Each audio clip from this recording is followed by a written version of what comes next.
Hello everybody, welcome to Economic Savvy. Let's start for today's session. आज जो हम cover करने जा रहे हैं ये एक बहुत इंपॉर्टेंट क्वेश्चन है जो कि बोर्ड एग्जाम में पूछा जाता है. Either in distinguished, either for long answer, either for short answer, either for objectives, everywhere. ये पार्ट में से कुछ ना कुछ बोर्ड एग्जाम में जरूर पूछा जाएगा, तो इसको ध्यान से अच्छे से करिए. बहुत बच्चे, हाँ कॉन्सेप्ट इजी है मैं जानता हूँ, बट बहुत बच्चे इसको यूं ही कंफ्यूज करते हैं.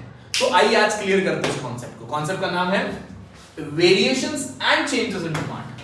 ठीक है, जब हम बात वेरिएशन की करते हैं तो याद रखना अपने को यहां पे क्या होगा कि मेरा जो क्वांटिटी डिमांड है वो चेंज होगा, बट किसके वजह से चेंज होगा? प्राइस के वजह से. मतलब if the price changes the quantity demand में इंक्रीज और decrease, that is called as variation in demand. Changes in demand में क्या होगा? चेंजेस इन डिमांड में प्राइस जो है वो कांस्टेंट रहेगा, तो क्वांटिटी डिमांड जो चेंज होगा वो किसके वजह से चेंज होगा सर? वो अदर फैक्टर्स के वजह से चेंज होगा. किसके वजह से चेंज होगा? अदर फैक्टर्स के वजह से चेंज होगा. क्लियर है? समझ रहे हैं? चलो देखते हैं अंदर. अब वेरिएशंस के अंदर दो कॉन्सेप्ट है, एक को हमने बोला एक्सपांशन, एक को हमने बोला कॉन्ट्रैक्शन. चेंजेस के अंदर भी दो कॉन्सेप्ट है, एक को बोला है इंक्रीज इन डिमांड, एक को बोला है डिक्रीज इन डिमांड. ठीक है, तो जब मैं एक्सपांशन बोलता हूं तो देखो याद रखना अपने को, बच्चों का कंफ्यूजन क्या है ये याद कर लो. सर जो गलती होता है वो अगर सही कर दिया आपने, बाकी आपका सब सही हो जाएगा. टेंशन मत ले भाई, मैं बैठा हूं. ठीक है, एक्सपांशन का मतलब क्या? बढ़ना. कौन बढ़ेगा ये सवाल है सर, प्राइस या डिमांड? बिकॉज देख चैप्टर इनवर्स रिलेशनशिप में है, तो एक कंफर्म है कि एक बढ़ गया, अगर हमें मालूम पड़ा तो दूसरा घट जाएगा. तो मैं कसम से कहता हूं 99% बच्चे क्या करते हैं, जाते हैं प्राइस को बढ़ा देते हैं. जैसे ही तूने प्राइस बढ़ाया तेरा गेम ओवर, खलास. तो इसीलिए कह रहा हूं वापस से, नाम पढ़ क्या लिखा हुआ है? Expansion of demand. जैसे ही नाम पढ़ा 3 सवाल पूछ ले भाई, चैप्टर किसका? डिमांड का. कॉन्सेप्ट किसका? डिमांड का. आंसर किसका? डिमांड का. तो एक्सपांशन मतलब बढ़ेगा कौन? डिमांड. खत्म. ये जवाब तुझे मिल गया तो सर ऑटोमेटिकली प्राइस क्या होगा? इनवर्स रिलेशनशिप के हिसाब से घट जाएगा और other factors will remain constant. तो इंग्लिश में बोल क्या बोलेगा sir? When there is a fall in price, quantity demand increases, other factor remain constant is known as expansion of demand. हो गया ना खत्म. डायरेक्टली इसको कन्वर्ट कर दे इंग्लिश में.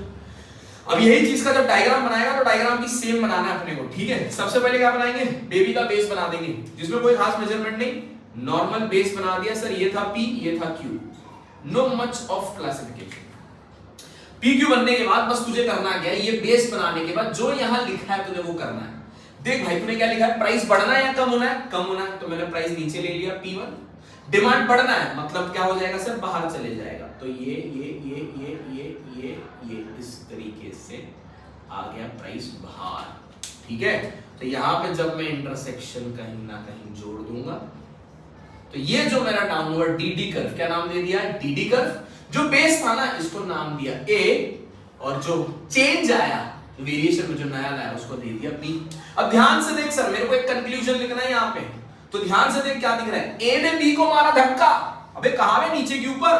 बोल रहा सर नीचे मारा धक्का. सो A ने B को नीचे धक्का मारा, तो मतलब देयरफॉर डिमांड कर्व क्या शो कर रहा है कंक्लूजन में? कौन सा movement sir? That is called as nothing else but downward movement. क्या नाम लिख दिया मैंने? Downward movement. कितना सिंपल है. ऐसा ही बाकी तीनों कॉन्सेप्ट भी करेंगे, फटाफट करेंगे. इधर आजा, ज्यादा समय नहीं लूंगा तुम्हारा. अब कॉन्ट्रैक्शन ऑफ डिमांड मतलब क्या? डिमांड कम. चैप्टर किसका? डिमांड का. कॉन्सेप्ट किसका? डिमांड का. तो कम कौन होगा? डिमांड कम हो जाएगा सर. अगर डिमांड कम हो गया तो प्राइस क्या हो जाएगा? बढ़ जाएगा sir. Other factor remains constant. अंग्रेजी में बोल, when the price increases, quantity demand decreases, other factor remains constant is known as contraction of demand. खत्म. अब इसका भी जब डायग्राम बनाएगा तो पहले क्या बनाएगा? बेबी का बेस बना दे. अभी बात हुआ था, ले बेबी का बेस तैयार है. ये हो गया P, ये हो गया Q. सेम जो लिखा है उसी को इंप्लीमेंट करना है. प्राइस क्या लिखा हमने? बढ़ रहा है या घट रहा है? सर बढ़ रहा है, मतलब बढ़ती जा रहा है ना, तो बढ़ती जा रहा है तो ले P1 P2 नाम देते हैं इसको ताकि अलग दिखे नेमिंग. इसको अभी डिमांड क्या घट रहा है तो मतलब अंदर जाएगा, तो ये प्राइस जब ऊपर गया, डिमांड तेरे लिए मैंने अंदर की ओर बना दिया Q2. हो गया सर यहीं पे. तो ये आ गया सर यहाँ पे डॉट, और ये मैंने खींच दिया डिमांड कर्व, इसको नाम दे दिया डीडी। अब ध्यान से देख, ये जो पी और क्यू है इसको मैंने दिया ए, यहां पे नाम दिया सी।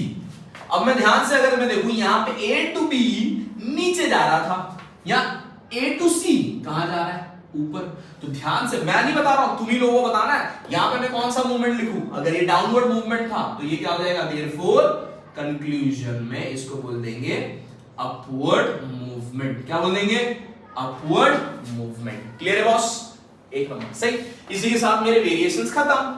अब क्या देखने जा रहे हैं अपन, अब हम देखने जा रहे हैं sir increase in demand and decrease in demand. ऊपर मैंने क्लियर लिख दिया है, जब हम चेंजेस इन डिमांड पढ़ेंगे तो उसमें क्या होगा, प्राइस कांस्टेंट होगा। One second sir, price constant होगा, क्वांटिटी डिमांड चेंज होगा।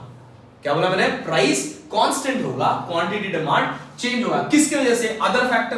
तो सिंपल मैंने लिख दिया, देख price constant, increase in demand मतलब डिमांड बढ़ेगा, किसकी वजह से, ड्यू टू अदर फैक्टर।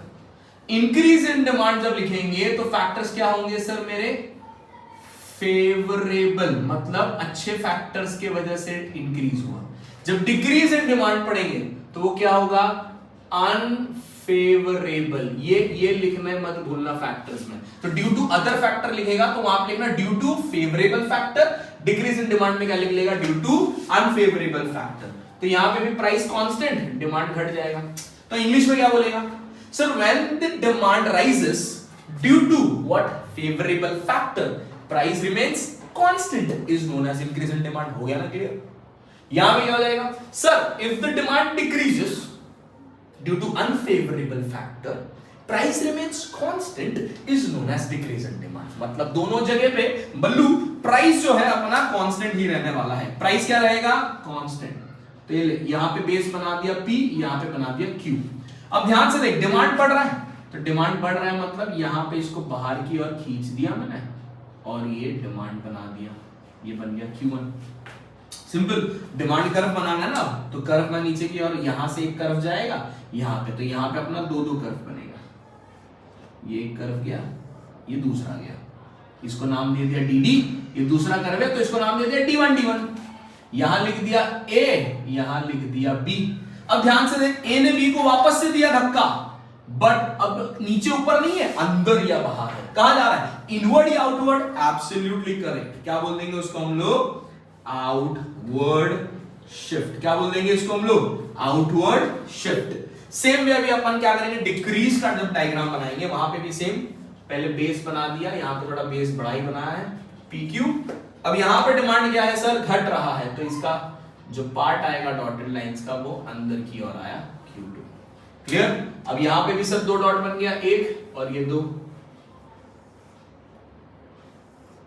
तो ये बाहर की तरफ ये जो है ये बेस है, इसीलिए इसको पहले नाम दिया, इसको बाद में। यहां पे इसको नाम दे रहा हूं मैं D2। सर नेमिंग क्यों अलग दे रहे हो सर, डिस्टिंग्विश आया तो हर एक का नेमिंग अलग होना चाहिए ना, इसीलिए, बाकी कोई कारण नहीं है नेमिंग अलग देने का। अब यहां पे देख, A ने C को मारा धक्का, बट अंदर या बाहर सर, अंदर की ओर। तो क्या लिख दूंगा मैं उसको मैं लिख दूंगा इनवर्ड शिफ्ट। क्या लिख दूंगा मैं, इनवर्ड शिफ्ट। बस इतना ही तो था सर, ये डिस्टिंग्विश के लिए बहुत इंपॉर्टेंट है। तो मेरा रिक्वेस्ट है अपने दोस्तों तक पहुंचाइए, जो कॉलेजेस में पढ़ रहे हैं, क्लास में पढ़ रहे हैं, उन तक पहुंचाइए, उनका बहुत फायदा होगा। शेयर करिए ज्यादा से ज्यादा लोगों को जिनको ये डाउट डिफिकल्टी है। इससे बेस्ट वे में क्लियर नहीं हो सकता ये कॉन्सेप्ट। सिर्फ एक बार देख लीजिएगा, आपका ये कॉन्सेप्ट हमेशा के लिए क्लियर हो जाएगा। क्लियर। मिलते till the end to the next lecture. See you soon, bye bye, thank you.